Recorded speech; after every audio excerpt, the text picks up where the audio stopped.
Ada juga orang-orang Bawaslu yang dalam pantauan kami, kelihatannya, dugaan kami, siap atau mungkin bersedia bermain-main dengan ini. Nama-namanya gue spill dikit lah.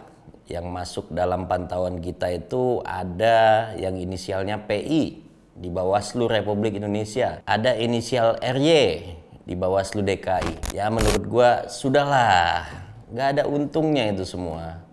Jabatan itu kan sementara dan jabatan itu harusnya pengabdian. Masyarakat itu melihat dan menilai loh.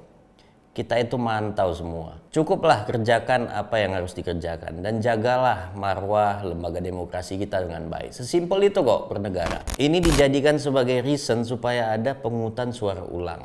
Padahal pada faktanya kan pemilih itu bisa menggunakan hak mencoblos tanpa ada undangan dengan catatan dia terdaftar di daftar pemilih tetap atau DPT. Ini informasi aja agar sekali lagi kita harus kawal dan memahami. Pemungutan suara ulang itu hanya bisa dilakukan jika terbukti dan sesuai dengan peraturan KPU. Misalnya ada orang memilih lebih satu kali di satu TPS atau di TPS yang berbeda.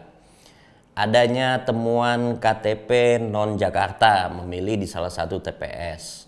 Rusaknya surat suara yang diterima sehingga mengganggu pemungutan suara. Dan terjadi bencana.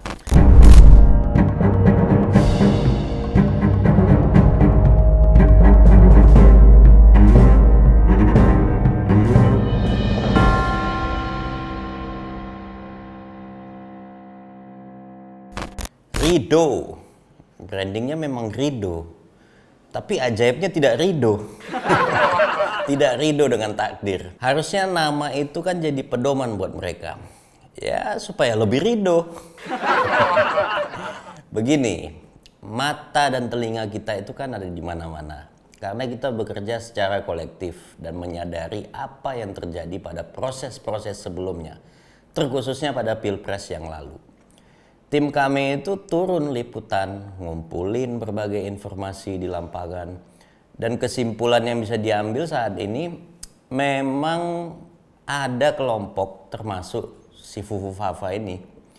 Agak sibuk banget mondar-mandir ketemu pejabat-pejabat yang diharapkan bisa merubah keadaan hasil pilkada ini. Kelompok ini sedang mengupayakan dan juga memaksakan supaya ada putaran kedua. Ingat gak dulu mereka mintanya apa? 1 putaran. Sekarang malah minta 2 putaran. Udah gak konsisten, rese pula. Sebenarnya ini kelompok kecil karena memang ada beberapa partai udah gak peduli lagi tuh. Kita tahulah udah pada gontok-gontokan di dalam.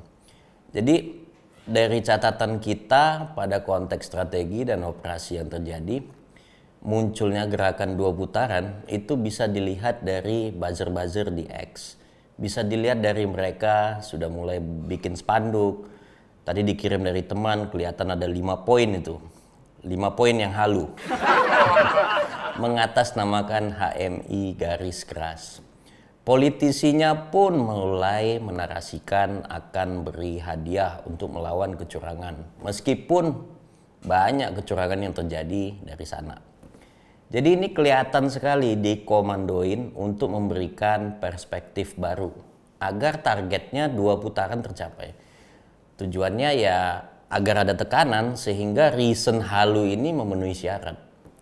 Nah, apa modus yang keluar dari mereka ini?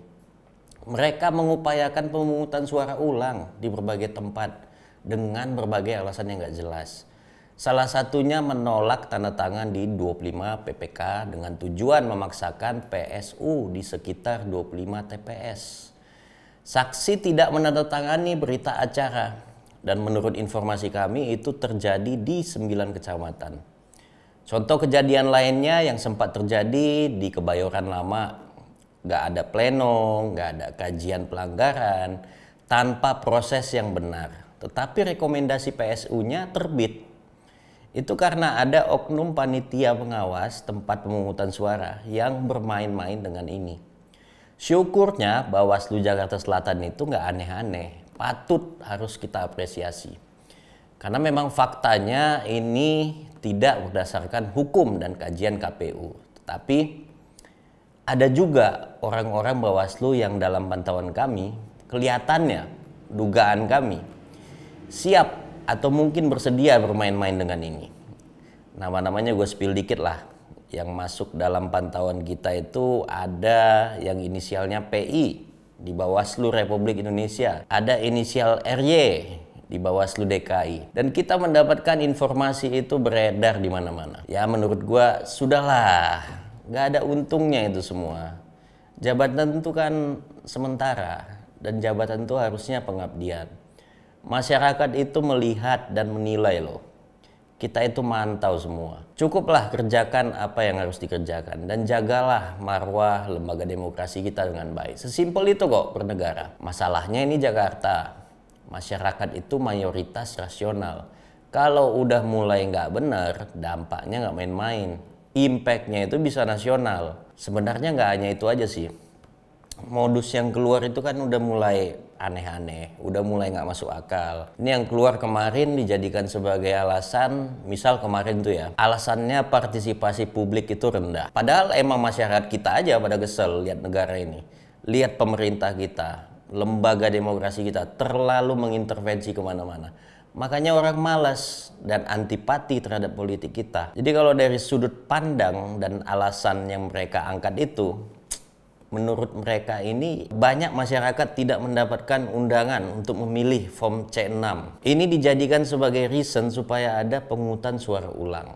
Padahal pada faktanya kan pemilih itu bisa menggunakan hak mencoblos tanpa ada undangan dengan catatan dia terdaftar di daftar pemilih tetap atau DPT. Simpelnya hanya menunjukkan EKTP asli, lo bisa nyoblos. Dan gue rasa masyarakat tahu itu. Jadi nggak bisa dijadikan reason yang logis, tapi lu tahu kan kita tinggal di mana?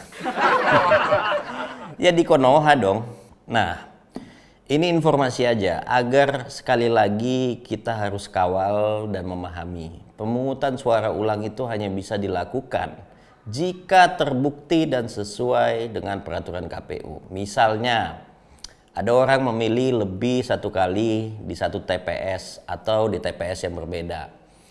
Adanya temuan KTP non-Jakarta memilih di salah satu TPS.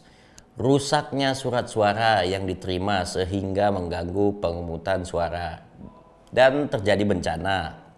Kurang lebih semua itu tercatat di ketentuan mengenai pemungutan suara ulang di Pasal 112 ayat 1 Undang-Undang Nomor 10 Tahun 2016. Lengkap di situ. Dan gua nggak bosen-bosen mengajak semua partisipan, anak aba, ahoker, relawan agar tetap dan jangan pernah kendor mengawal proses ini sampai tuntas. Oh iya, satu lagi. Jangan mau kemakan hoax. Untuk memenangkan pilkada di Jakarta hanya butuh syarat 50% plus 1 suara saja. Bukan 51%, tapi 50% plus 1 suara. Kadang yang menarasikan itu suka membuat kita terkesan bodoh gitu ya. Coba kalian komen, gue pingin tahu apa pendapat atau opini lo terkait dengan upaya operasi 2 putaran ini. Apakah kamu ridho? Gua Net, sampai jumpa di kekacauan berikutnya.